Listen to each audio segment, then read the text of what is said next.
ત્યાં તો યુદ્ધની વાતો છે, યુદ્ધ જીતવાની વાત છે. અને ભાગવતમાં રાસભૂમિમાં ત્યાં તો આનંદનું દાન કરવાનું છે. એક જગ્યાએ કાળ દ્રષ્ટિ છે, બીજી જગ્યાએ કૃપા દ્રષ્ટિ છે. ભગવાન અર્જુનને કહે છે કે દ્રષ્ટિ માત્રથી મેં આયુષ્યનું હરણ કરી લીધું છે, તારે તો ખોળિયા પાડવાનું છે. ગીતાજી વખતે મહાભારતના યુદ્ધ સમયે ભગવાનની દ્રષ્ટિમાં કાળ હતો.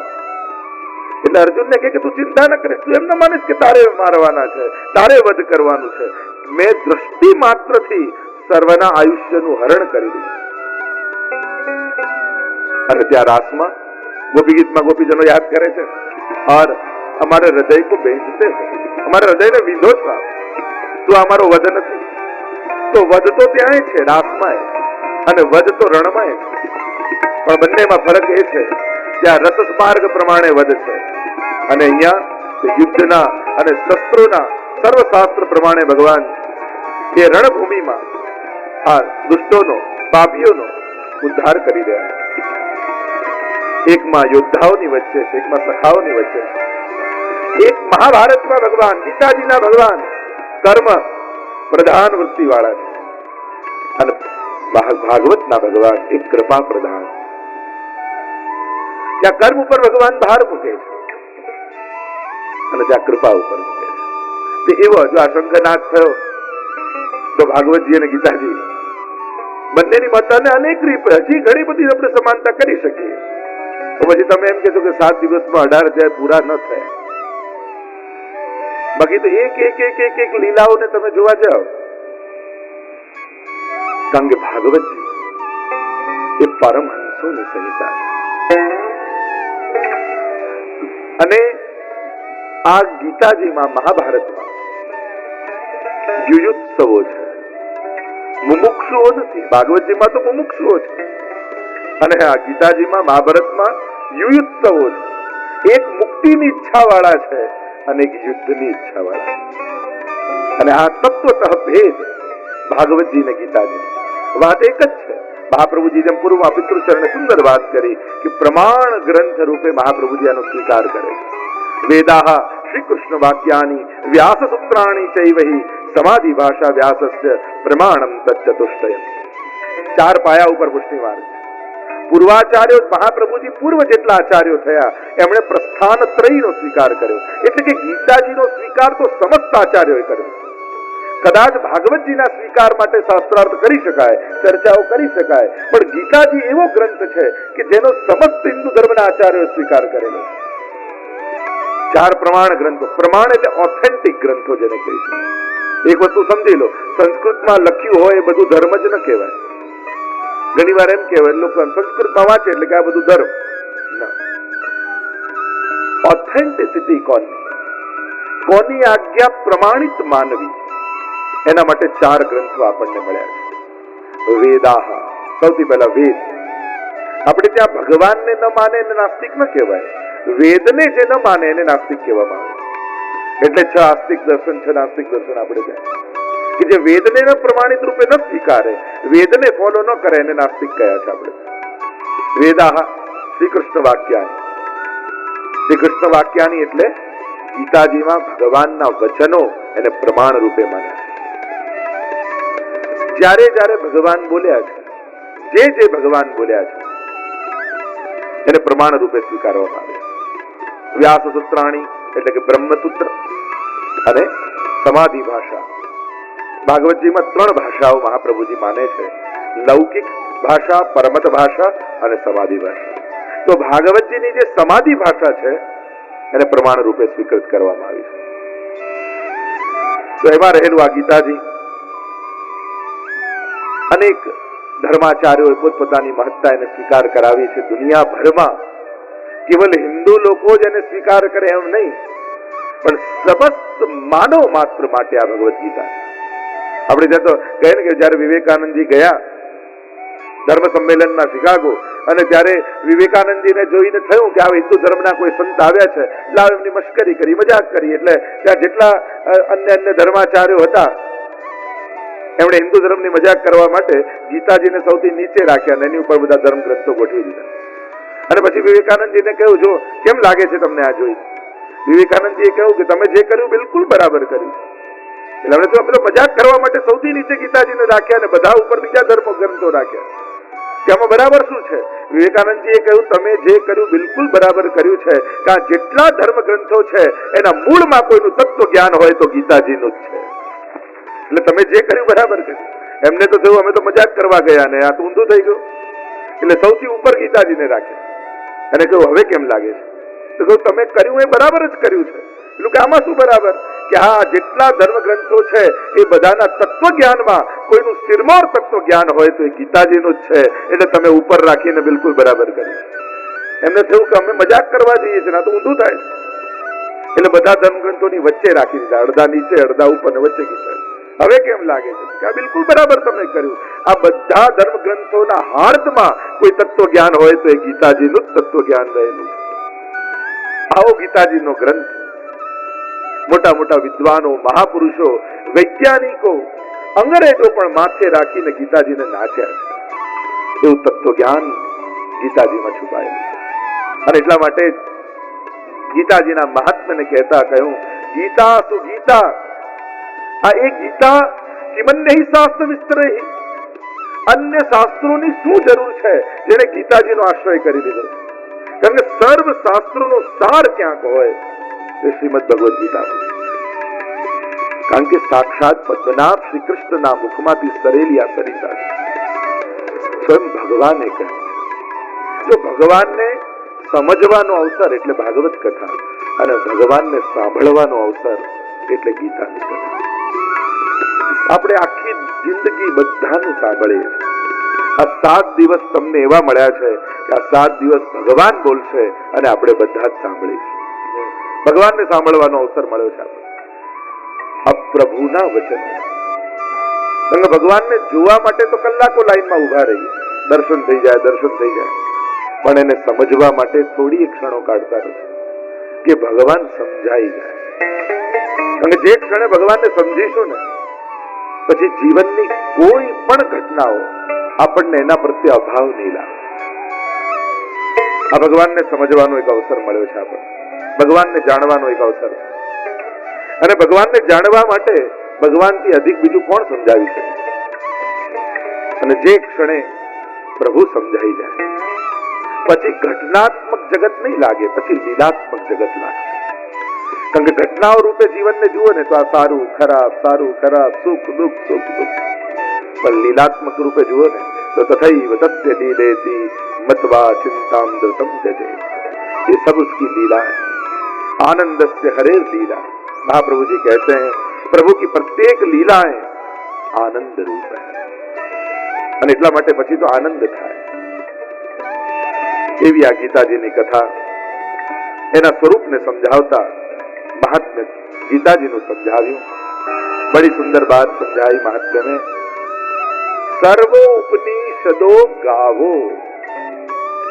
જેટલા પણ ઉપનિષદો છે વેદમાં જે જ્ઞાન કાંડ છે એ સર્વ ઉપનિષદો गाय છે.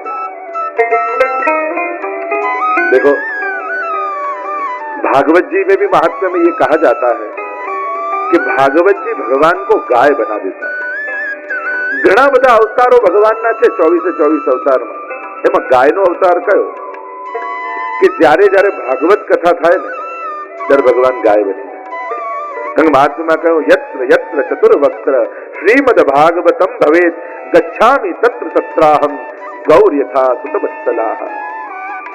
જ્યારે ભાગવત કથા સાંભળવા જીવ નીકળે ને ઘરેથી ત્યારે ભગવાન એની પાછળ પાછળ જાય. કઈ રીતે? તો મહાત્મામાં કહ્યું કે ગાય જેમ વાછરડાની પાછળ પાછળ જાય ને એ રીતે ભગવાન પણ જીવને વહાલ કરતા કરતા એની પાછળ પાછળ આવે. એમ જ અહીંયા પણ ગીતાના મહાત્મ્યને સમજાવતા કહ્યું સર્વ ઉપનિષદો ગાવો. સર્વ ઉપનિષદો ગાય રૂપ और दोग्धा गोपाल नंदन. અને એને દોહનારું કોણ? તો કે ગોપાલ નંદન શ્રી કૃષ્ણ. પાર્થો વત્સ સુધીર ભોક્તા દુગ્ધમ ગીતામૃતમ મહત. આ સર્વ ઉપનિષદો જો એક સુંદર રૂપક આપ્યું છે કે સર્વ ઉપનિષદો ગાય છે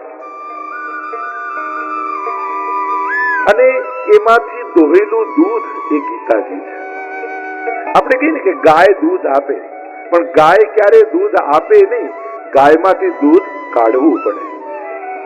गाय कभी भी दूध देती नहीं, निकालना पड़ता.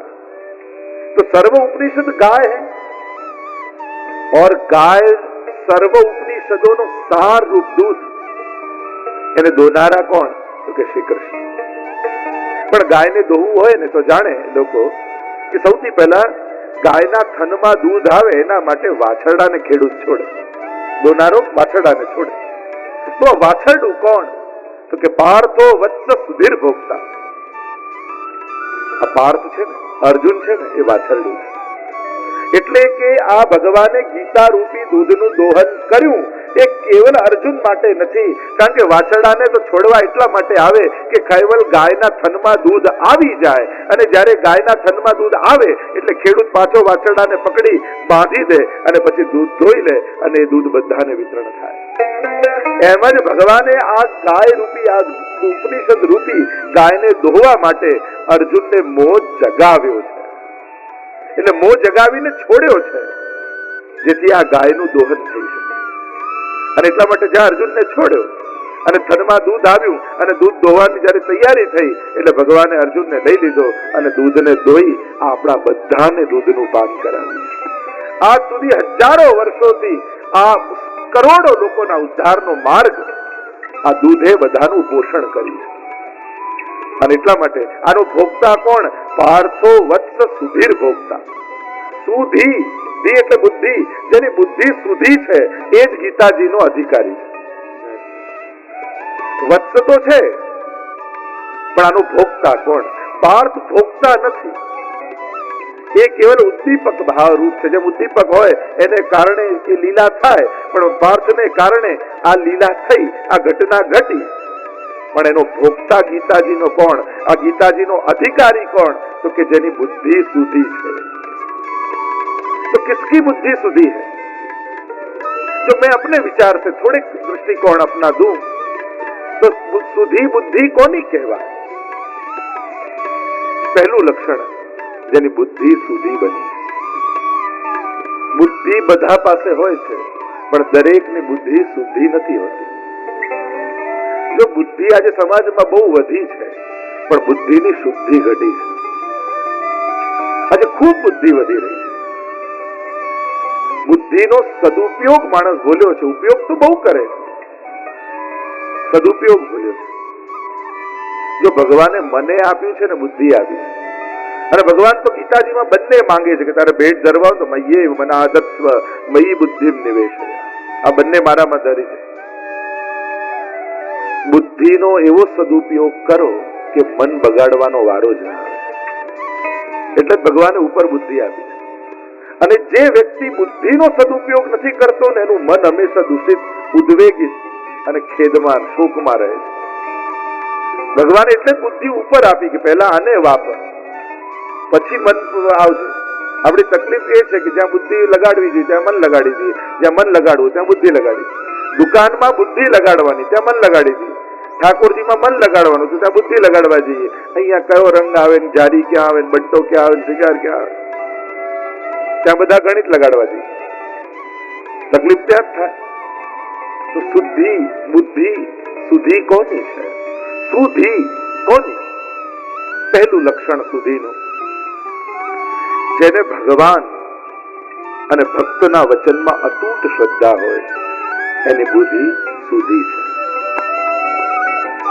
જ્યારે તમને ગુરુ અને પ્રભુના વચનમાં અતૂટ શ્રદ્ધા બેસી જાય ત્યારે માનજો કે મારી બુદ્ધિ શુદ્ધિ બની ગઈ છે. હવે હું ગીતાજીનો અધિકારી થયો છું, હવે ભગવત કૃપાનો અધિકારી થયો.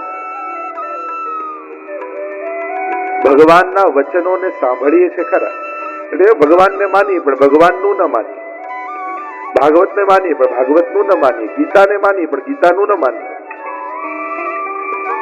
શું વલ્લભ અને શ્રીજીના વચન પર શ્રદ્ધા ખરી આપણને?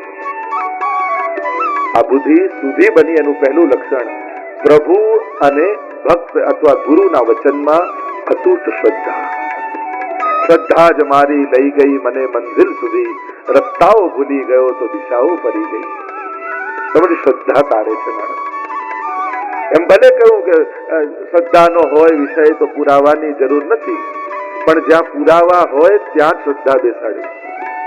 શ્રદ્ધામાં પુરાવાની જરૂર ન હોય, પણ શાસ્ત્ર પ્રમાણિત જ્યાં શ્રદ્ધા હોય ત્યાં જ બુદ્ધિને લગાવો. અને એટલા માટે શાસ્ત્ર વચન પર શ્રદ્ધા. આજે હિન્દુ સમાજની સૌથી મોટી તકલીફ એ છે, અંધશ્રદ્ધાઓ સમાજમાં એટલે જ વધી રહી છે. મૂળ ધર્મ ગ્રંથો આપણે વાંચતા નથી અને એના ઉપર શ્રદ્ધા રાખતા નથી. મૂળ ધર્મ ગ્રંથોનું વાંચન થવું છે. જેટલું ક્રિશ્ચનને બાઇબલ વિશે ખબર હોય છે, જેટલું મુસલમાનને કુરાન વિશે ખબર હોય છે, શું એટલું હિન્દુઓને આપણા ગીતા અને ભાગવતજી વિશે ખબર છે? લોકોને તો ભાગવતજી અને ગીતાજીમાં શું ફરક એ ખબર નથી હોતું. તો આ કરુણા છે આપણા ધર્મની કે આપણે મૂળ ધર્મ ગ્રંથોનું સેવન નથી કરતા, એને સાંભળતા નથી. પહેલું લક્ષણ ભગવદ વચન અને ભગવદીઓના વચન પર શ્રદ્ધા ન હોય. ભગવાન દુર્યોધનને સમજાવવા ગયા છે, છેક સુધી પ્રયાસ કર્યો છે પ્રભુએ, દુર્યોધન માન્યો નથી. અને જે ભગવાનના વચન પર શ્રદ્ધા નથી રાખતો એનો નાશ નિશ્ચિત હોય છે. એને પછી કોઈ બચાવી શકતું નથી. સંસાર સમજાવે અને સંસારનું ન માને તો છેલ્લે ભગવાને સમજાવવા આવતા હોય છે. અને આપણને બધાને, એવું નથી કે દુર્યોધનને, ભગવાન સીધા નહીં આવે પણ કોઈની જીવનો ઉપયોગ કરી આપણને સમજાવે છે. ચોક્કસ એ આપણી સમજ જોઈએ કે હમણાં આ વ્યક્તિ નથી બોલતો, હમણાં ભગવાન મને કહી રહ્યા છે. એટલી સમજ આપણી હોવી જોઈએ. પણ દરેકને છેલ્લે ભગવાન સમજાવવા આવે પણ ભગવાનના વચન ન માને તો પછી એના જીવનમાં ક્લેશ આવે છે, ઉદ્વેગ આવે છે. સુધી એ છે જેને ભરોસો છે. બીજું લક્ષણ સુધીનું, જે વિપરીત પરિસ્થિતિઓમાં પણ ભગવાનની કૃપાને જોઈ શકે છે, એની બુદ્ધિ સુધી છે. એ ગીતાજીનો અધિકારી. અનુકૂળ સંજોગોમાં તો ભગવાન દેખાય, પણ વિપરીત સંજોગોમાં પણ જે ભગવાનની કૃપાને જોઈ શકે એની બુદ્ધિ સુધી છે. અને કઠિન છે, સહેલું નથી. આપણે બધા સાધારણ જીવો, સંસારમાં રહેનારા જીવો, આપણને અનુકૂળતા ગમે, આપણે ધાર્યું હોય એ થાય એ ગમે, પણ જ્યારે વિચાર્યું ન હોય એવું બને અને ત્યારે પણ જે ભગવાનની કૃપાને જોઈ શકે તો માનજો આ ગીતાજીનો અધિકારી છે. આ ભગવદ વાણીના ગ્રહણ કરવાનો અધિકારી છે. ત્રીજું લક્ષણ કયું? જેને બીજાનું સુખ જોઈ મનમાં ક્યારેય ઈર્ષા ન જાગે એ સુધી છે. બહુ જ અઘરું છે. સુખી વ્યક્તિને જોઈને આશીર્વાદ આપવા અઘરા છે, મનમાંથી દુઆ નીકળવી અઘરી છે. દુખીને મદદ કરવા બધા જ ઉભા રહી જાય છે. દરેકને મદદ કરવાની ઈચ્છા થાય. બિચારો દુખી છે, બિચારો. આપણને બિચારાઓને જ મદદ કરવામાં રસ છે. પાડોશી સુખી હોય તો ઈર્ષા થાય, એક્સિડન્ટ થયું હોય તો મદદ કરવા પહોંચી જાય, બિચારો તકલીફમાં છે. એટલે કે આપણી કરુણા, આપણી દયા, આપણું કર્મ હોય છે પણ સ્વભાવ નથી બની શકતું. અને જ્યાં સુધી સદગુણો સ્વભાવ નહીં બને ને ત્યાં સુધી સત્કર્મો આપણને થકવી નાખશે. તમે વધારે વાર સત્કર્મ નહીં કરી શકો. જ્યાં સુધી સદગુણો અને સત્કર્મો કેવલ કર્મ જ બન્યા રહેશે તો વધારે વાર તમે નહીં કરી શકો. અને જ્યારે તમારો સ્વભાવ બની જશે પછી જેટલું કરશો એટલો આનંદ આપનારા બની જશે.